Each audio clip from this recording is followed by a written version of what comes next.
Hi guys, നമ്മൾ നോക്കുമ്പോൾ സിനിമയാണ് സാഹോ. ബാഹുബലിക്ക് ശേഷം പാൻ ഇന്ത്യൻ സ്റ്റാറായ പ്രഭാസിന്റെ ഒരു സിനിമ വരുന്നു, സാഹോ. അപ്പോൾ തന്നെ ഒരു ഹൈപ്പ് ഉണ്ടാകും. Biggest action thriller in Indian cinema എന്ന ടാഗോട് കൂടിയാണ് ഈ സിനിമ വന്നത്.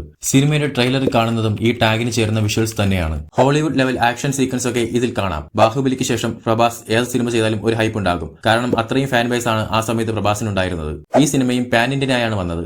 പടത്തിൽ നല്ല വിഷ്വൽസ്, ഫൈറ്റ്, ഡാൻസ്, സോങ്സ് എല്ലാം ഉണ്ട്. പക്ഷെ സിനിമ വന്നപ്പോൾ അതിന് അത്ര നല്ല അഭിപ്രായമായിരുന്നില്ല ലഭിച്ചിരുന്നത്. പടത്തിന്റെ കഥ വലിയ പുതുമയുള്ളതൊന്നും ആയിരുന്നില്ല. ടിപ്പിക്കൽ ഗാങ്സ്റ്റർ സ്റ്റോറി തന്നെയായിരുന്നു ഈ സിനിമയുടേത്. അതുപോലെ തന്നെ സെക്കൻഡ് ഹാഫിലെ പല സീനുകളും മുൻപ് പല സിനിമയിലും കണ്ടിട്ടുള്ളതുമാണ്. പക്ഷേ കഥ പറഞ്ഞ രീതിയും ട്വിസ്റ്റുകളും നല്ലതായിരുന്നു. സിനിമയുടെ ഫസ്റ്റ് ഹാഫ് നോക്കിയാൽ പ്രഭാസിന്റെ ഇൻട്രോ ഫൈറ്റും പിന്നെ കാതൽ സൈക്കോ എന്ന ആ സോങ്ങും മാറ്റി നിർത്തിയാൽ പടം മൊത്തത്തിൽ കുറച്ച് സ്ലോ ആയിട്ടാണ് പോകുന്നത്. തുടക്കത്തിൽ വളരെ സ്ലോ ആയി സ്റ്റോറി ബിൽഡ് ചെയ്ത് വരുന്ന രീതിയാണ് ഈ സിനിമയിൽ കാണാൻ കഴിയുന്നത്. മുംബൈയിൽ ഒരു മോഷണം നടക്കുന്നു. അത് കണ്ടെത്താൻ വരുന്ന ഒരു പോലീസാണ് പ്രഭാസ്. കള്ളനെ അന്വേഷിച്ച് നടക്കുകയും അതിനിടയിൽ പോലീസുകാരിയായ നായികയുമായുള്ള പ്രണയവുമാണ് കാണിക്കുന്നത്. ഇവർ തമ്മിലുള്ള പ്രണയമൊന്നും അത്രയ്ക്ക് കൺവിൻസിംഗ് ആയ രീതിയിലല്ല അവതരിപ്പിച്ചിരിക്കുന്നത്. ഒരു നായിക വേണം എന്നതുകൊണ്ട് ഒരു പ്രണയം അങ്ങ് ഉണ്ടാക്കുന്നു. അതുപോലെ അനാവശ്യമായ ഒരു ലവ് സോങ്ങും ആഡ് ചെയ്തിട്ടുണ്ട് ഇതിൽ. ഇങ്ങനെ പതിയെ പോകുന്ന ഒരു ഫസ്റ്റ് ഹാഫിൽ ഇന്റർവെൽ ആകാറാവുമ്പോൾ ഒരു ട്വിസ്റ്റ് കൊണ്ടുവരുന്നു. പോലീസായി വന്ന പ്രഭാസ് കള്ളനും കള്ളനായി വന്നയാൾ പോലീസുമാണ്. ഇതൊരു നല്ല ട്വിസ്റ്റ് ആയിരുന്നു. പക്ഷേ ഫസ്റ്റ് ഹാഫിലെ ഇവരുടെ ഇൻവെസ്റ്റിഗേഷൻ കുറച്ചുകൂടെ ത്രില്ലിംഗ് ആക്കിയിരുന്നെങ്കിൽ കുറച്ചുകൂടി നന്നായിരുന്നു ഈ സിനിമയുടെ ഫസ്റ്റ് ഹാഫ്. അതുപോലെ തന്നെ ഇവരുടെ പ്രണയവും കുറച്ചുകൂടി പ്രേക്ഷകർക്ക് കൺവിൻസിംഗ് ആയ രീതിയിൽ അവതരിപ്പിക്കണമായിരുന്നു.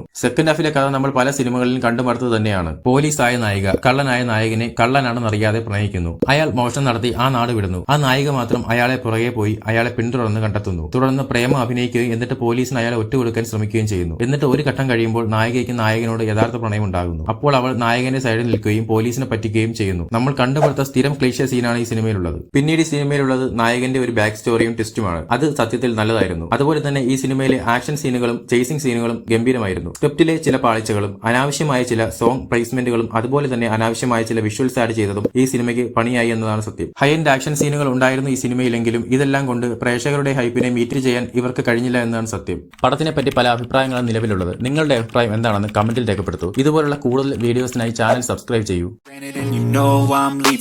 Take what's mine with the webs I'm weaving. I could take this crowd from seeing to believing.